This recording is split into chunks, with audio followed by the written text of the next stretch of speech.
Hello everyone, আসসালামু আলাইকুম আমার পরাণের ভাই বোন।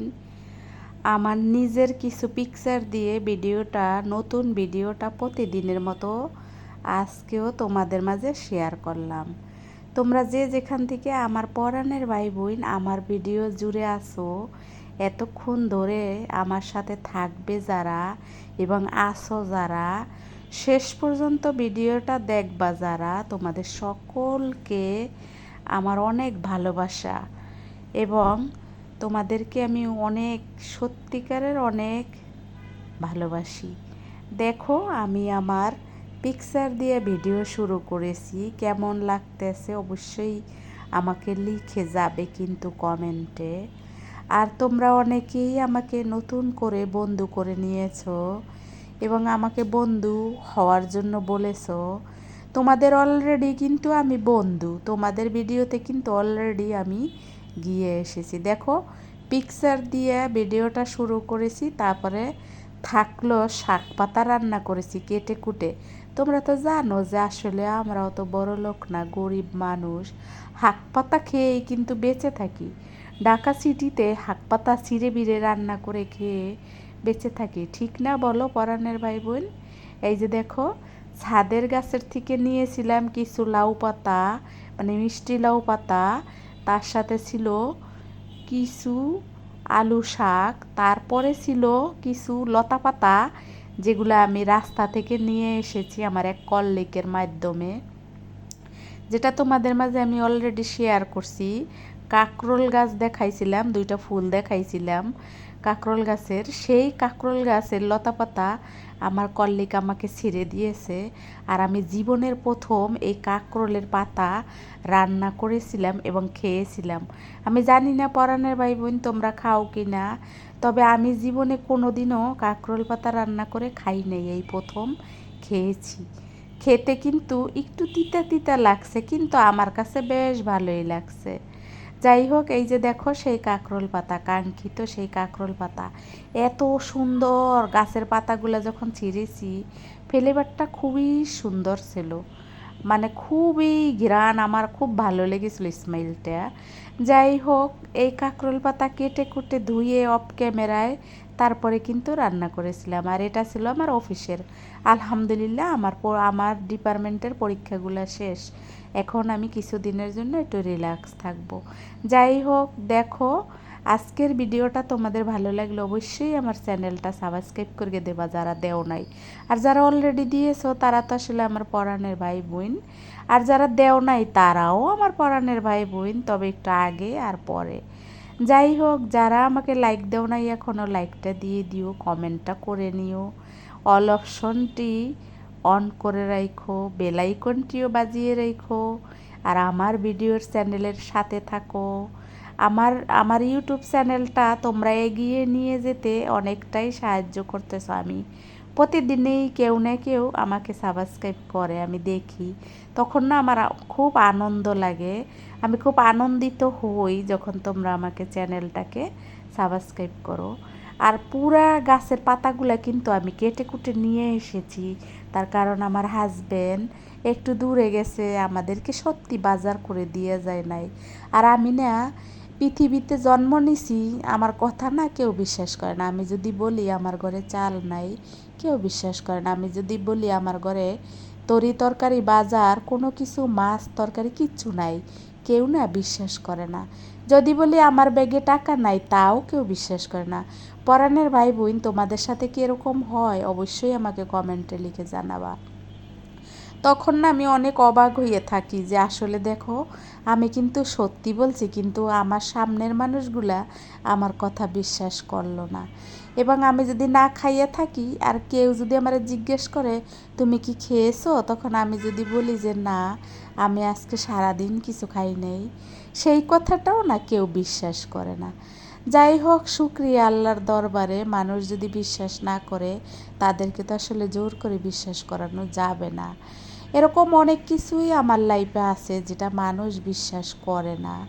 আমার সরলতা সবাই আমাকে বোকা মনে করে, আমার সরলতাকে সবাই একটু অন্যরকম মনে করে। যাই হোক, তোমরা এতক্ষণ ধরে আমার পাশে আছো, শাক তোলা দেখতে আছো। আমি কিন্তু মনের সুখে শাকগুলা সব কেটে কুটে নিয়ে নিলাম। আর একটু আমার হাজবেন্ডের উপরে রাগ করেও কেটে নিয়ে নিলাম। যাই হোক, শাকটা রান্না করে কিন্তু অফ ক্যামেরায় মা মেয়ে খেয়ে নিয়েছিলাম। পরে অনেক রাতে আমার হাজবেন্ড এসেও খেয়েছে। তিনি অবশ্য কিছু বলে নাই, কিন্তু আমার মেয়ে প্রথম এই শাকগুলা খেয়েছে।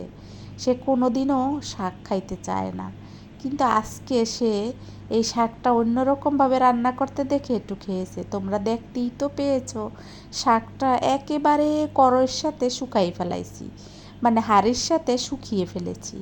তারপর যখন ভাতের নিচি মেখেছি একেবারে গলে গেছে কচু শাকের মতো। যাই হোক, শাকটা কিন্তু খুবই সুস্বাদু হয়েছিল রান্না। আর তোমাদেরকে যে কথাগুলো আমি বললাম, জানো আমাদের গ্রামের বাড়িতে, আমাদের বাড়ির আশেপাশে সবচেয়ে শিক্ষিত একটা ফ্যামিলি, তারা কিন্তু ছোটবেলা থেকে এই কচুর শাক খাইয়া বড় হয়েছে। তারা অনেক দিন রুটি ছাড়া কচু শাক খেয়েছে, ভাত ছাড়া কচু শাক খেয়েছে, আমার নিজের চোখে দেখা। তারা এখন সবচেয়ে বড় লোক আমাদের গ্রামে, তারা এখন সবচেয়ে শিক্ষিত আমাদের গ্রামে। তারা অনেকগুলি ভাই, আমি হিসাব করে বলতে পারবো না, তবে তারা হাতে গোনা 2টি বোন আর বাকি সবগুলা ভাই।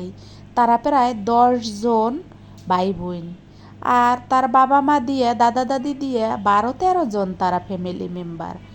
গ্রামের বাড়িতে একটা মানুষের ঘরে যদি জমি জমা না থাকে আর একজনের ইনকামে চলে, ছেলেমেয়েরা পড়াশোনা করে, তখন কিন্তু খিদার জ্বালা তারা বুঝতে পারে। ঠিক ওই ফ্যামিলিটা খিদার জ্বালা বুঝতে পারতো, এবং তখন রাস্তাঘাটের কচু শাক সব কেটে কুটে এনে তারা রান্না করে খেত। কিন্তু দেখো, আল্লাহর কি নীলা খেলা, তারাই সবচেয়ে ধনী এখন আমাদের গ্রামে, তারাই এখন সবচেয়ে শিক্ষিত আমাদের গ্রামে। পড়াশোনা করছে সকল ভাই বোন, বোনেরা পড়াশোনা কম করেছে, ভাইরাও পড়াশোনা করছে, 2-1 ভাই হয়তো পড়াশোনা করে নাই সংসারের অভাবের কারণে। তবে তারাও অল্প কিছু পড়াশোনা করছে, এবং তাদের অনেক কপাল ভালো, যে কোনো কারণে তাদের ভালো ভালো চাকরি হয়েছে।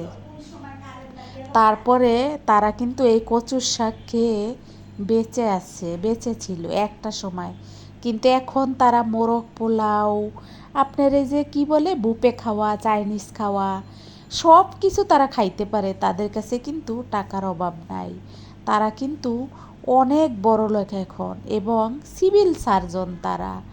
যদি আমি আপনাদেরকে তাদের পরিচয় দিই, তাহলে তারা হয়তো হেনস্থা হবে, তারা হয়তো মনে করবে দেখো এটা আমাদেরকে নিয়ে বলছে। আমি তাদের নাম বললাম না, তবে তাদেরকে না আজকে খুব মনে পড়তেছিল যে তারা প্রতিদিন কচুর শাক রান্না করতো। আর যখনই আমার দাদা দেখতো যে আমাদের জায়গার কচুর শাক কেটে নিচ্ছে, আর আমার দাদা কিন্তু জোরে একটা ডাক দিত, এই কে কচুর শাক নেয়, এরকম।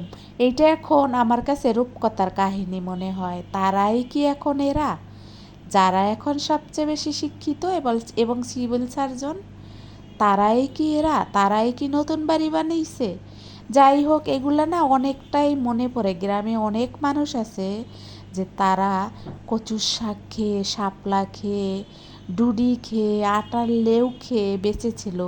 এখন তারা সবচেয়ে বেশি ধনী, শিক্ষিত। আর যারা ভাত খেয়ে বড়লোক বা বাড়ির পাশে আত্মীয় করেছে বড় বড় ঘর দেইখা, তারা কিন্তু এখন ভাতের জ্বালায় হাহাকার করে। এরকম অনেক ফ্যামিলি আমার কিন্তু দেখা। তারপরও পরাণের ভাই বোন, অনেকের বড় কথা, ছোট কথা, কটু কথা, হেনস্থা, এগুলো কিন্তু কমে না। সবাই সবাইকে এগুলোই করতে থাকে। কাউকে যদি মনে করে যে ও সরল, ও একটু কম বোঝে, বা ও সরল, ও কিন্তু বোঝে কিন্তু সরলতা দেখায়, তার কারণ তার বিবেক আছে, সে ভালো মানুষ, সে ভালো মানুষ হয়ে থাকতে চায়, কারো সাথে ঝগড়া বিবাদে বাঁচতে চায় না, কারো কিছু চুরি করে খাইতে চায় না, কোনো শয়তানি বানরামি করতে চায় না, তাকে না মানুষ মনে করে বোকা, শোকা, আরও কত কিছু, কত কিছু শিকার সে হয়। দেখো, তোমাদের সাথে কথা বলতে বলতে কিন্তু আমার হাক পাতা সবই বাসা হইয়া গেল। হাক পাতা, শাক পাতা, যাই বলো না কেন, ভেজিটেবলস যাই বলো না কেন, সব কিছু কিন্তু আমার কোটা কাটা হয়ে গেছে। চলে আসলাম একেবারে রান্নাঘরে, কড়াই বসিয়ে দিয়ে তেল দিয়ে শাক পাতা ভেজিটেবল রান্না করে নেব। যাই হোক, আজকের কুক করে নিলাম আমি কাঁকরোল পাতা, আর তার সাথে মিষ্টি কুমার পাতা, আলু পাতা, এটা আমি রান্না করে নিলাম। আর তাদের কথাগুলা সত্যি খুব মনে পড়তেছিল। আজ কেন জানি তাদেরকে খুব মনে পড়তেছিল। তাদের সাথে না অনেকে কথাও বলতো না, তার কারণ তারা কচুর শাক খাইতো। রাস্তাঘাট ক্ষেত খামার যেখানে পাইতো সেখান থেকে উঠিয়ে এনে কচুর শাক রান্না করে খাইতো। কিন্তু তারপরও তারা কারো দুয়ারে খাবারের জন্য যেত না। একটা দুইটা ভাই ছিল, আমার ভাইয়ের সাথে এসে আমাদের বাড়িতে খেত, এগুলো আমি দেখেছি। যাই হোক, তারা কিন্তু আমাদেরকে সত্যি ভালোবাসে। আমাদেরকে কি খাবার দিয়ে ভালোবাসে? না, মুখের কথা। অনেকটাই স্নেহ এবং রেসপেক্ট দিয়ে কথা বলে। তারপরে এগুলো আসছে অনেকটা মনে পড়লো এই শাক তুলতে গিয়ে। কেন যে মনে পড়লো জানি না, তবে তারা কিন্তু সবচেয়ে ভালো আছে।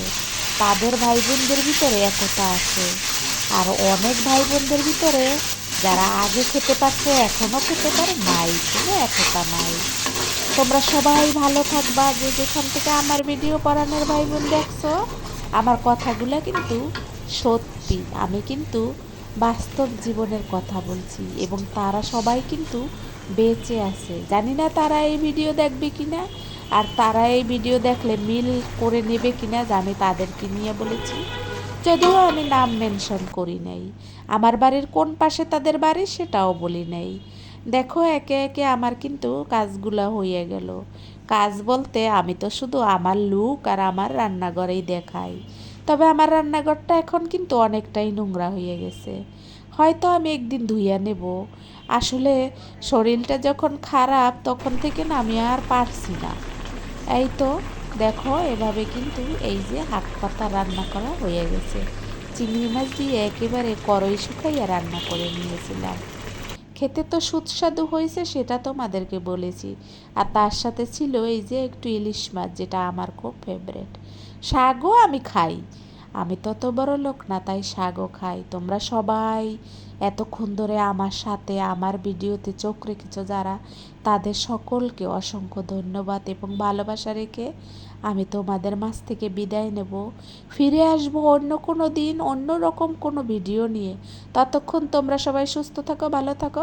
আসসালামু আলাইকুম, আল্লাহ হাফেজ।